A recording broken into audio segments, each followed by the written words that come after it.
This channel is supported by TrueFire. TrueFire is an online library of lessons from some of my favourite players. There's thousands of lessons on there. You can use the promo code JNC40 to get 40% off of any of their courses.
Right, so I uploaded a video on Patreon yesterday, and it was related to how I think about chord progressions, and I had a comment on there from Martin, who asked, or said, useful and interesting, thanks John, related question on melody, which you seem to play so fluently, thank you.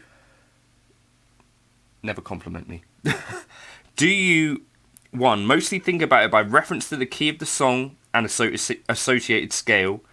Two, mostly think about it by reference to the chord, or three, not think about it at all. In which case, any idea how you built that skill? I'm spending quite a bit of time singing and playing and trying to get my ear, voice and guitar all aligned.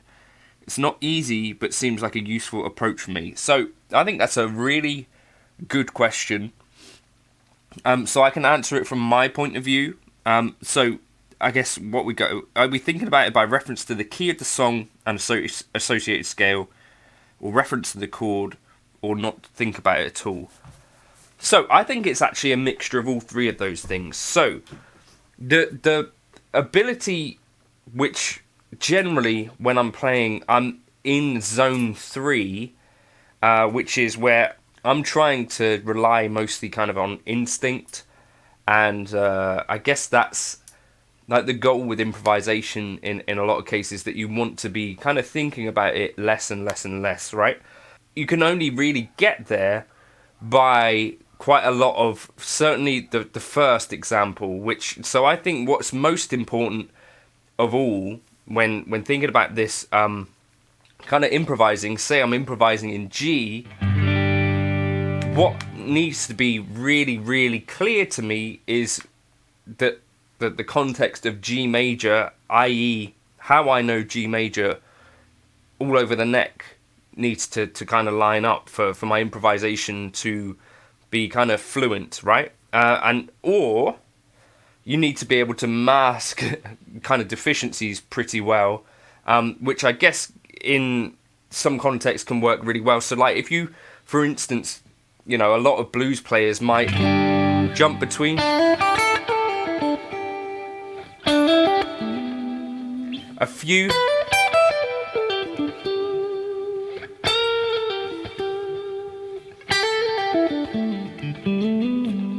just a few kind of key areas, and if you're able to join them up fluently, you know, you don't necessarily have to know all of your 3-note per string kind of things, right? So I think that is the first piece of really good advice that I got on any of this stuff, because I expressed to like a family friend who worked in a recording studio, I said, I want to be a session guitarist one day.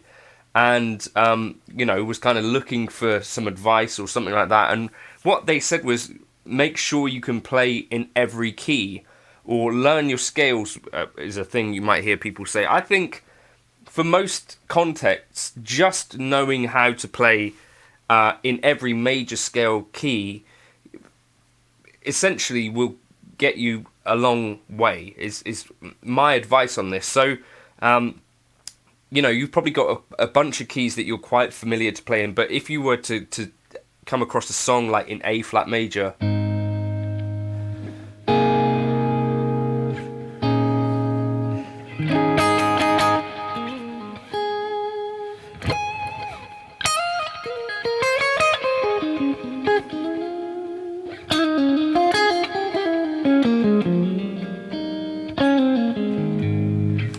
as dodgy as my playing is today,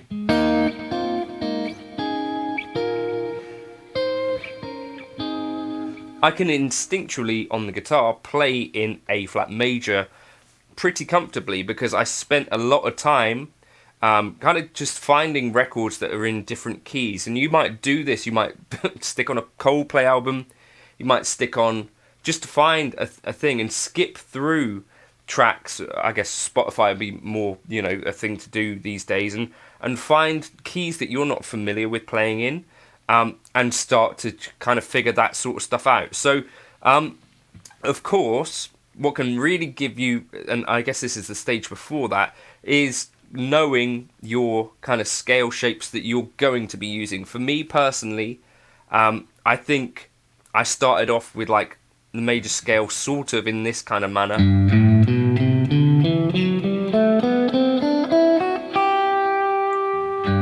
And I can remember improvising with that, and I think I probably kind of figured out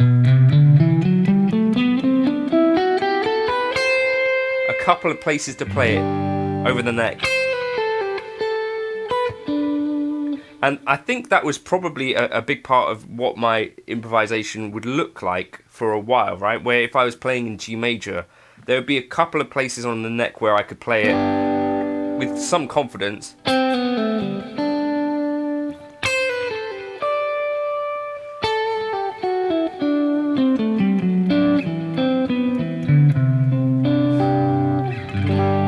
But over time, what I did was kind of add the gaps a little bit. So, if you've got a few kind of ways that you can play G major, I'd suggest that a really kind of pretty decent system for this is the 3-note per string system, because it also tails in quite well with some of the legato stuff that I like.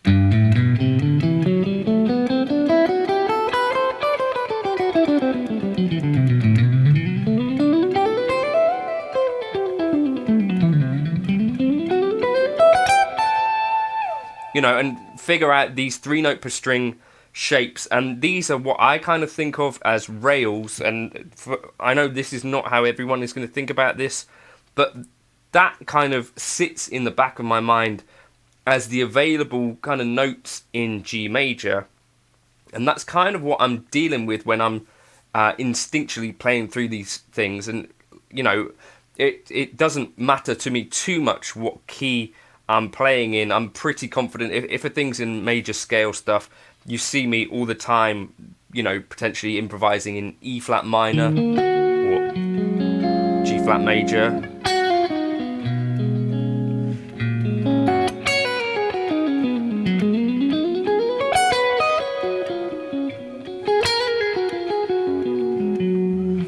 Doing that sort of thing, right?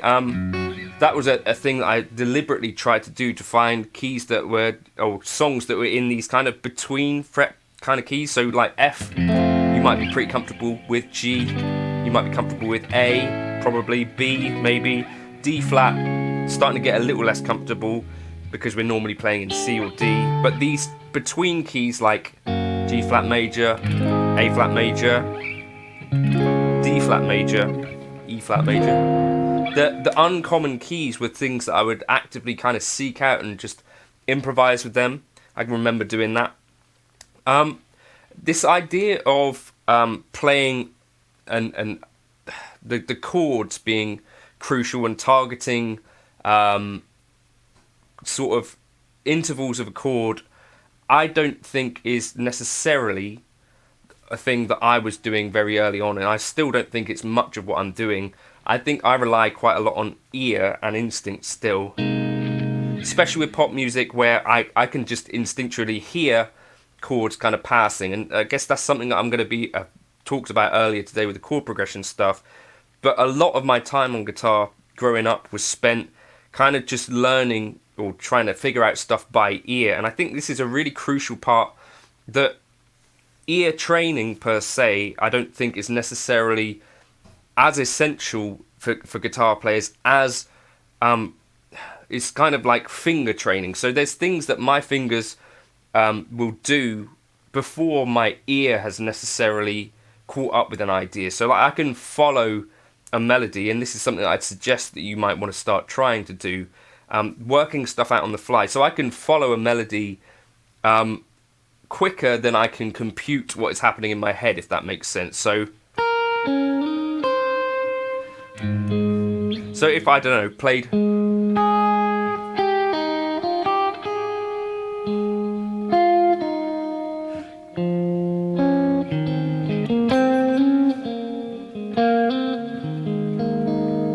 If I was doing that sort of thing, I don't necessarily, in my head, I'm not thinking of the notes, I'm not really thinking of intervals, I'm not thinking of much at all. In my head, I'm holding A flat as the kind of key for that. If I held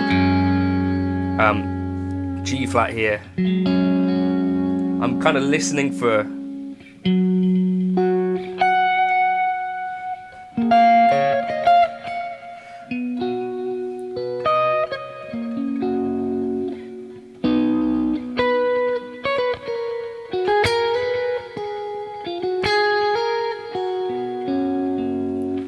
You know, in my head, what is going through there is definitely not, you know, intervals. It's definitely not, you know, relationships to the chords.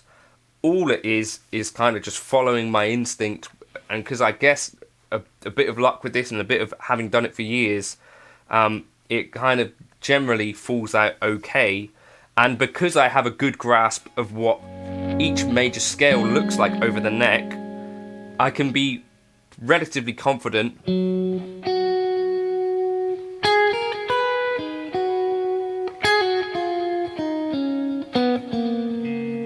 about what is going to fall out.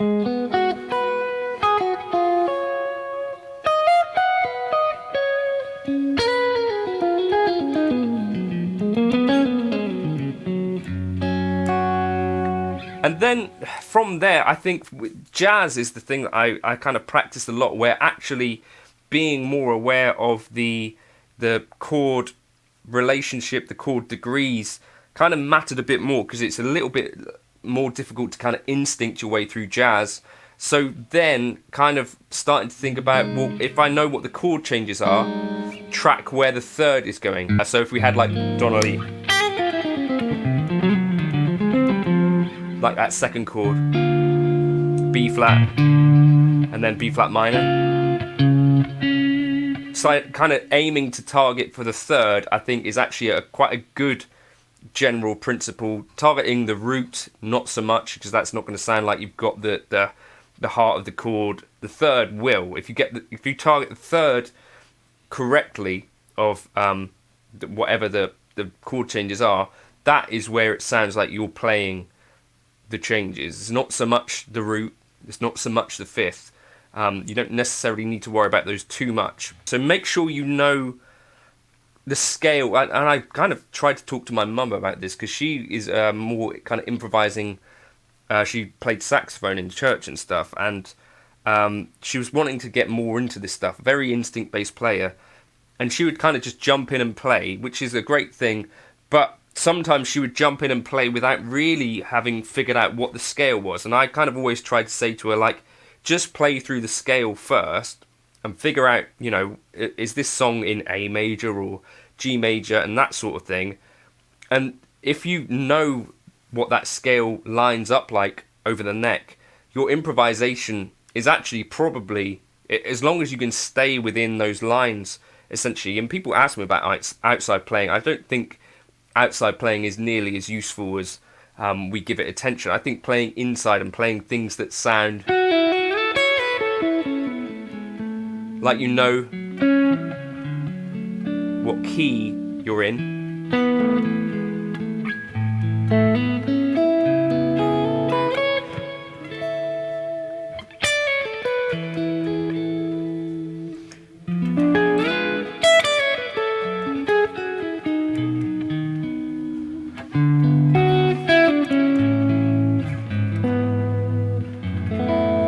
is actually way more useful than being able to slip a semitone either way of what the actual key is. So I think that for me is, really make sure you are spending time figuring out how to get familiar with your scale. So whether that is running up and down with a metronome, whether that's running intervals,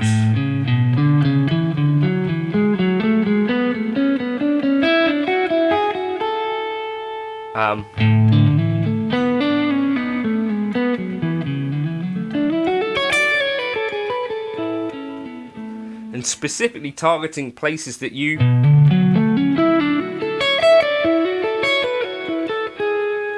are less familiar with, whether that might be these other places. Like you need to get this idea really that A major, the scale of it, the home of A major, the rails for A major exist all over the neck to be able to improvise all over the neck. And there are various ways that people talk about this, but for me it's been very instinct based. Finding a song in A major,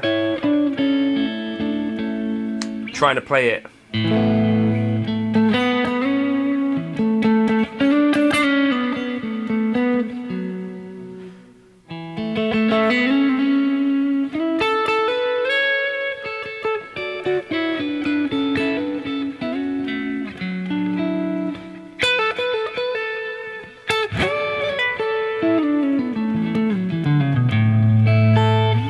and wherever it happens to be that the melody takes me on the neck, because I do a lot of this, because I've spent so much time kind of figuring out, what A major looks like, or any of the keys. There are 12 keys that you're going to need to get your head around, major scale stuff. But I also kind of lump the F sharp minor and A major. Those, to me, are the same kind of thing in my way of looking at stuff. So, yeah, if you figure out your relative majors and minors as well, that for me is really the heart of it, is that you need to have a really strong grasp of whatever the home scale is that you're playing. For pop stuff, this is super kind of easy compared to the jazz, where you could be moving through several homes within a short amount of time. But for most of the music where you're going to make any money playing it, this kind of works quite nicely. So yeah, do that. Play intervals through scales, ideas through scales, play things in different keys to what they were written, and start really trying to get that kind of skill under your belt. And spend a lot of time doing this as well, just playing along with stuff and with records. Try singing what you're playing.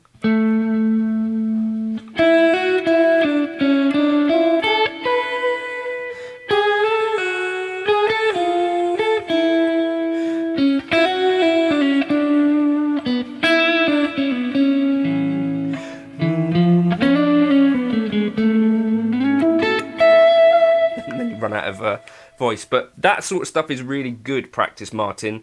And for everyone, I think it is definitely still a work in progress, and everyone's a bit different.